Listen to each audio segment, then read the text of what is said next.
Login with पेवन ID, PAN card select करें।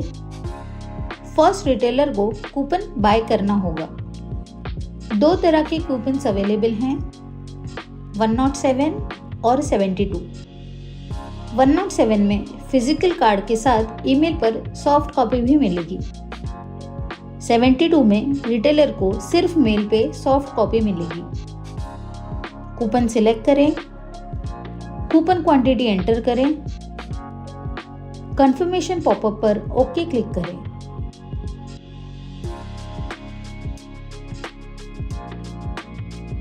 Pan correction select करें। रिटेलर को यहाँ कितने कूपन्स अवेलेबल है वो दिखेगा। कूपन सिलेक्ट करें। अब आप NSDL साइट पर रीडायरेक्ट होंगे। एप्लीकेंट के आधार डिटेल्स ध्यान से दर्ज करें। पैन दर्ज करें। आधार डिटेल्स के अनुसार शीर्षक और एप्लीकेंट का नाम चुनें। जन्म की तारीख दर्ज करें। लिंक दर्ज करें।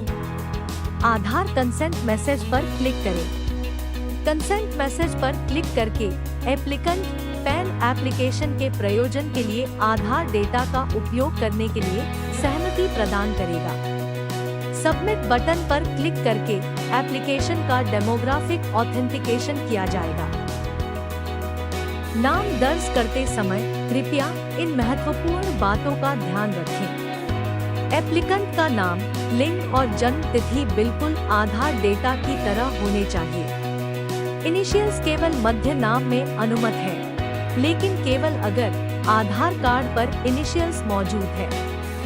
यह सुविधा माइनर और non individuals like HUF, firm आदि पर लागू नहीं है। आइए इसे उदाहरण से समझते हैं।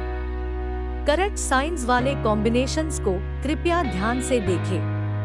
केवल यही कॉम्बिनेशंस पैन फॉर्म में भरने की अनुमति है, लेकिन केवल अगर आधार कार्ड पर वह मौजूद है।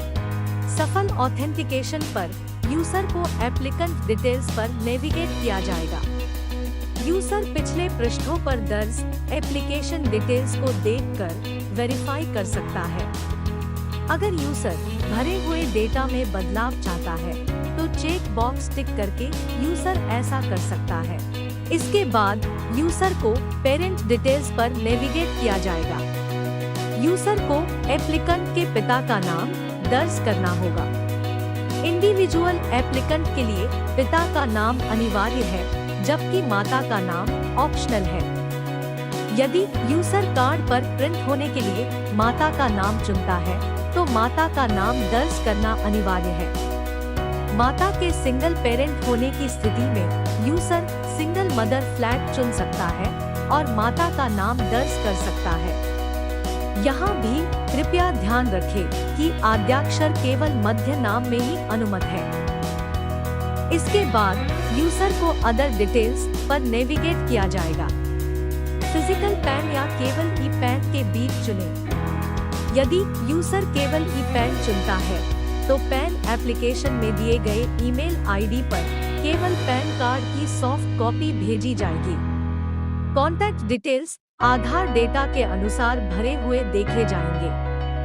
बाय डिफॉल्ट आधार में दर्ज पता रेजिडेंशियल एड्रेस फील्ड में लिया जाएगा। यहाँ कृपया ध्यान दें कि अगर यूजर आधार में दर्ज पते से अन्य पता चाहता हो, तो ही पता दर्ज करे, अन्यथा इसे खाली छोड़ दे। यदि पैन एप्लीकेंट के पास उसके नाम पर एक से अधिक पैन है, तो सरेंडर करने का पैन नंबर दर्ज करें। प्लेस ऑफ वेरीफायर और दिनांक दर्ज करें। इसके बाद यूजर को कंफर्मेशन पृष्ठ पर नेविगेट किया जाएगा। यूजर को एप्लीकेशन में दर्ज सभी विवरणों की जांच करनी होगी और एप्लीकेशन कंफर्मेशन देना होगा। इसके बाद यूजर को eKYC प्रमाणीकरण पोर्टल पर नेविगेट किया जाएगा। eKYC प्रमाणीकरण के लिए दो ऑप्शंस उपलब्ध हैं। OTP आधारित eKYC या बायोमेट्रिक आधारित eKYC। यदि यूजर OTP आधारित eKYC चुनता है, तो OTP एप्लीकेंट के मोबाइल और आधार में उपलब्ध ईमेल आईडी पर भेजा जाएगा। यूजर को eKYC करने के लिए एप्लीकेंट के जरिए OTP प्राप्त करना होगा। वैलिड OTP जमा करने पर यूजर को सफल eKYC प्रमाणीकरण की एक स्क्रीन दिखाई देगी। बायोमेट्रिक आधारित eKYC के लिए मॉर्फो, मंत्रा या प्रिसिजन में से किसी एक बायोमेट्रिक डिवाइस को संबंधित कंपनी के RD सेवा ऐप के माध्यम से गूगल प्ले स्टोर से डाउनलोड और रजिस्टर करना होगा। सफल प्रमाणीकरण के लिए कृपया समय समय पर प्रोटियन द्वारा बायोमेट्रिक सेटिंग्स के बारे में प्रसारित किए जाने वाले निर्देशों का पालन करें। जब यूजर बायोमेट्रिक आधारित eKYC चुनता है तो एक पेज प्रदर्शित होगा जहां यूजर डिवाइस चुन सकता है और उंगलियों के निशान कैप्चर करके सबमिट बटन पर क्लिक कर सकता है। सफल फिंगरप्रिंट कैप्चर के बाद यूजर को सफल eKYC प्रमाणीकरण की एक स्क्रीन दिखाई देगी। इसके बाद यूजर को e-साइन स्क्रीन पर नेविगेट किया जाएगा। पैन एप्लीकेशन पर हस्ताक्षर करने के लिए 10 अंकों की आधार संख्या दर्ज करें और एप्लीकेंट से सहमति प्रदान करने के लिए कहें। आधार में रजिस्टर मोबाइल नंबर और ईमेल आईडी पर OTP भेजा जाएगा। यूजर एप्लीकेंट के माध्यम से प्राप्त OTP दर्ज करेगा और वेरीफाई OTP पर क्लिक करेगा।